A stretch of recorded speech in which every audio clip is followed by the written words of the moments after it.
Bem-vindas e bem-vindos ao projeto Espiral dos Sinos, Sistema Nacional de Orquestras Sociais do Brasil, um programa que resulta da parceria entre a Universidade Federal do Rio de Janeiro e a Funarte. Eu sou Fábio Cury, fagotista e professor da Universidade de São Paulo. Nesta aula vamos tratar do aprimoramento do dedilhado, mecanismo e virtuosismo. O que concorre para que um fagotista seja um virtuose? Em primeiro lugar, precisamos definir o que é um virtuose. Normalmente se atribui essa alcunha aos instrumentistas que são capazes de tocar passagens muito rápidas e difíceis. Em teoria, não estamos considerando aqui a musicalidade ou o carisma. O virtuosismo está mais ligado a fatores eminentemente técnicos. Contudo, se pensamos nos grandes virtuosos que conhecemos, vemos, na maioria dos casos, uma reunião de uma técnica impressionante com uma expressividade também muito marcante.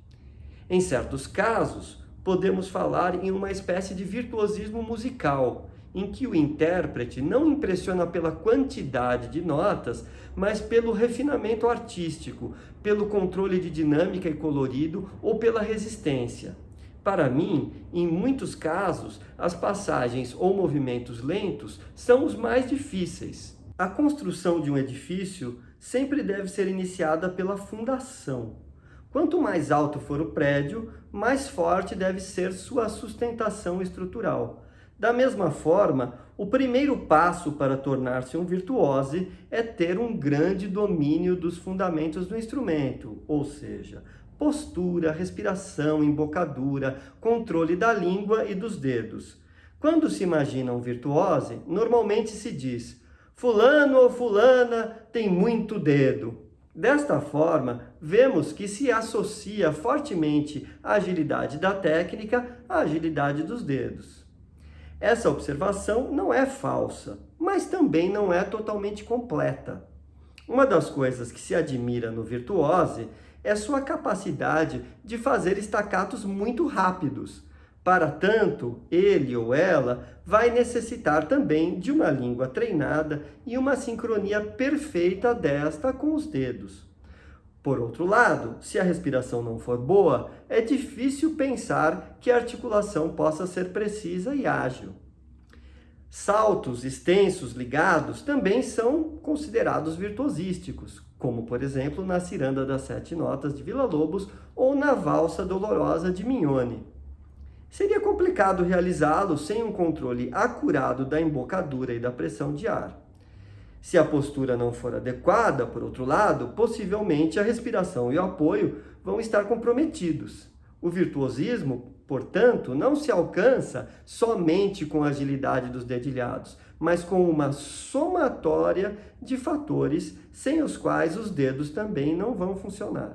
Nos vários vídeos do projeto Espiral, o professor Aloysio Fagerland e eu falamos destes fundamentos do instrumento. É importante, antes de mais nada, que se dê grande atenção a eles. É preciso dominá-los com solidez para sonhar com o virtuosismo. Há, às vezes, uma ânsia muito compreensível em se tocar peças difíceis, virtuosísticas. Essa motivação não é algo ruim.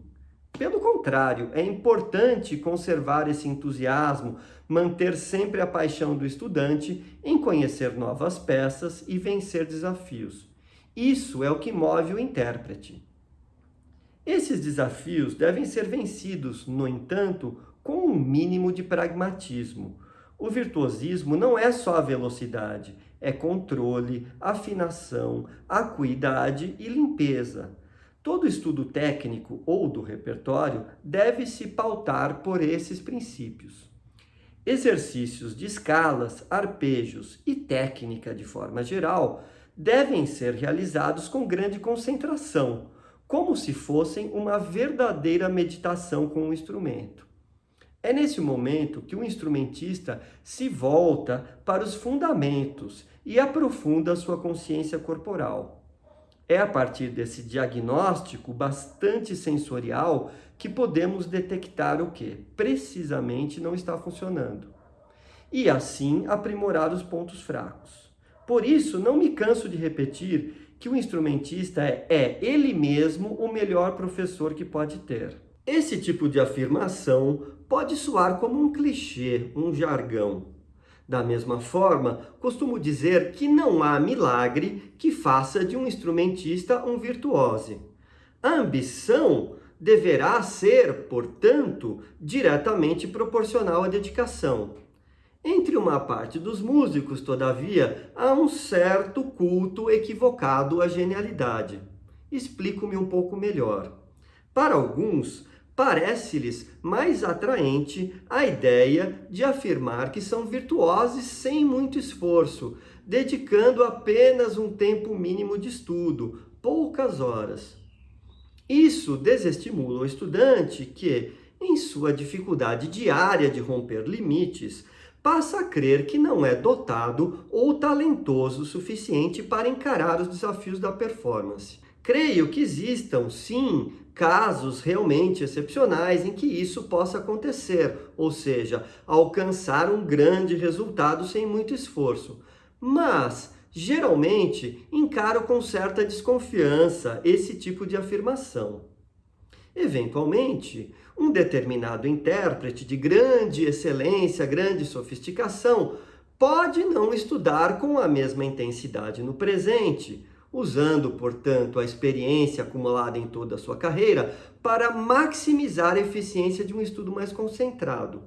Porém, no passado, sem dúvida, praticou durante muitos anos com bastante disciplina, perseverança e assiduidade. Em relação ao dedilhado propriamente, a que muitos atribuem o virtuosismo, é muito importante que os apoios das mãos estejam posicionados corretamente e que os dedos estejam sempre relaxados, redondos e se movam o mínimo possível.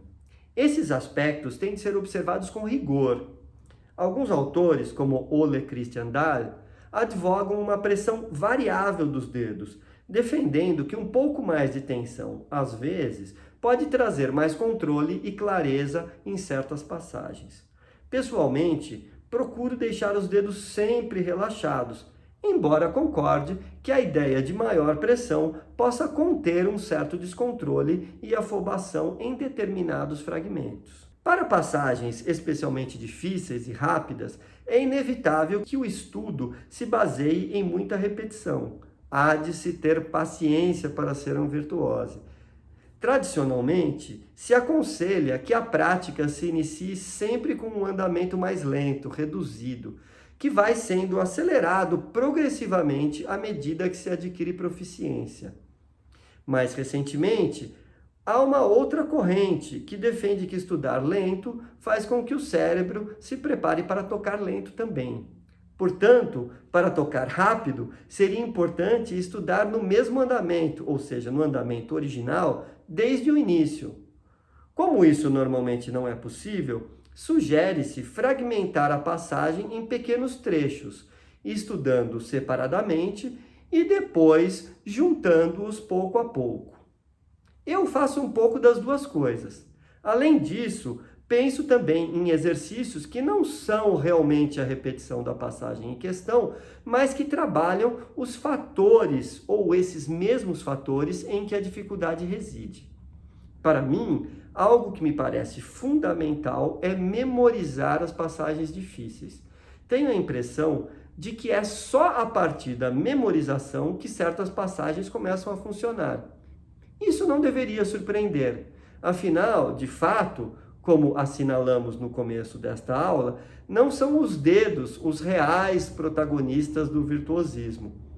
Como normalmente ocorre, é o cérebro que comanda o virtuosismo no instrumento. Então, pratiquemos bastante o nosso potencial cerebral.